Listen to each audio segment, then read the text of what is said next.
Thank you, everyone. In the end, everyone dies, but not everyone for a just purpose. If you are here, you already know about the thousands of martyrs who have died for a free Palestine.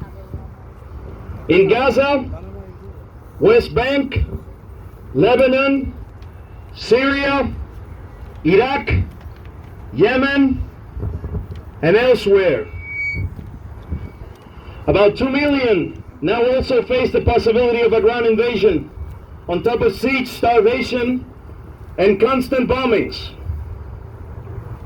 Even here in the US, as our brother Aaron showed us, people have died for Palestine and on fire and love for Palestine. The martyrs of this movement, our martyrs, have burned and have been called for that sacrifice terrorists. They have lost their jobs and their scholarships. Their reputations have been put into question. Their normality has been interrupted. How many of us have lost friendships in the last couple of months? Relationships we thought we had forever, but now, faced with death, and also with the greatest test of morality that exists, some of these friendships assume a passive spectator role while people are assassinated by the US and Israel. How much has been lost?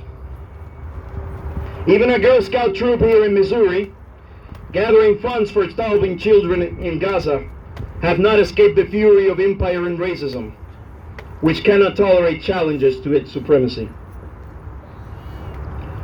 If anything, this pain has taught us that freedom is not granted.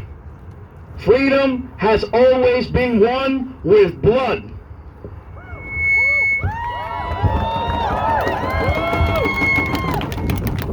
Your oppressor will not give you anything for free, comrades and friends. Supporting Palestinians as they win their freedom is the historical opportunity that we have today. We have the chance to be good ancestors, to eliminate another link in the imperial chain of the US and Israel, with which they impose their control over the oppressed masses of the world. This would not be the first time that an anti-war and anti-genocide movement rises to victory in the US and the world. The movement against the US, the movement against the US war on Vietnam is the best example, or one of the best. The world united to support Vietnam's struggle for their independence, and guess what? Vietnam won its independence in 1975 against the US. As Martin Luther King Jr. said back then to the people of the US, the initiative in this war is ours. The initiative to stop it must be ours. Well, now, my friends, make no mistake. We say the initiative in this genocide is ours, of this country, guided by Butcher Biden and its hypocrite friends. And now we say that the initiative to stop this genocide must also be ours.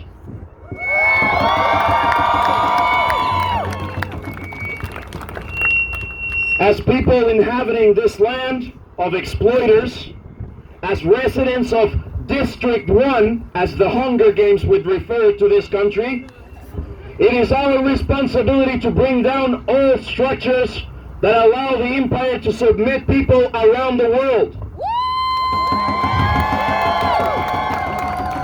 That is our historic mission, my friends. Yes, we will suffer for this, as we are now. We will be persecuted, as we are now. We will be betrayed, as we are now. But don't be confused. These, my friends, will not be defeats in the long run, like it was for Vietnam. These will only be confirmations that we are walking on the right path. Because tyranny does not attack its own, only its enemies. If tyranny attacks you, congratulations. You are doing the right thing.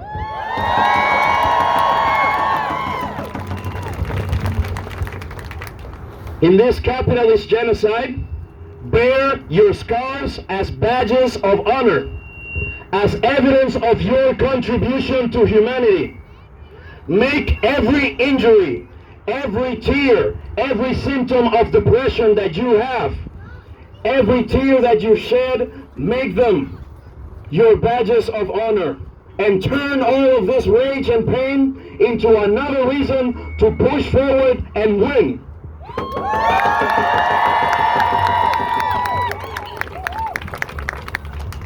You might ask, what hope do we have after 5 months of death?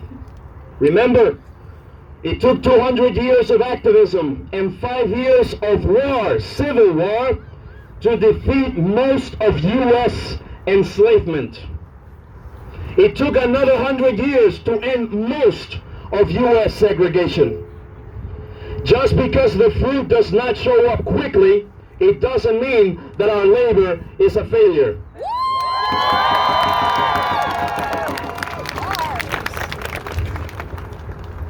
As we continue to accompany the people of Palestine, who heroically lead this struggle, and for which we are all accomplices. My friends, as we continue to push forward, I have 3 suggestions for you. First, do not fear the weapons and resources that our enemy has. A small and determined minority with a higher morale than the rivals can overcome any obstacle. Number 2, whatever you do, don't be a spectator. As Fanon said, spectators are either cowards or traitors, and that's not what you are. And finally, don't let them fool you. Blue Trump is still Trump. Blue capitalism is still capitalism. It is still exploitation, and it is still violence. Do not trust the blue MAGA politicians in the White House, the blue MAGA politicians in the Capitol, and the blue MAGA politicians in the St. Louis County Council that continue to ignore you.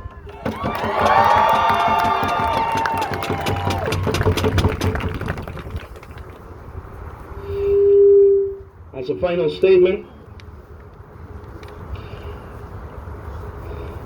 thank you. In an authentic revolution, one either wins or one dies, like the Cuban revolutionary said. In this Palestinian revolution that we are living, our movement dies a little every day, but we also win a little every day. Changing minds, moving hearts, defeating structures, freeing people. If rejection and pain is our duty right now, let it be a meaningful sacrifice. Let it be a glorious death for freedom, a spark that lights other fires like Palestine has done for all of us.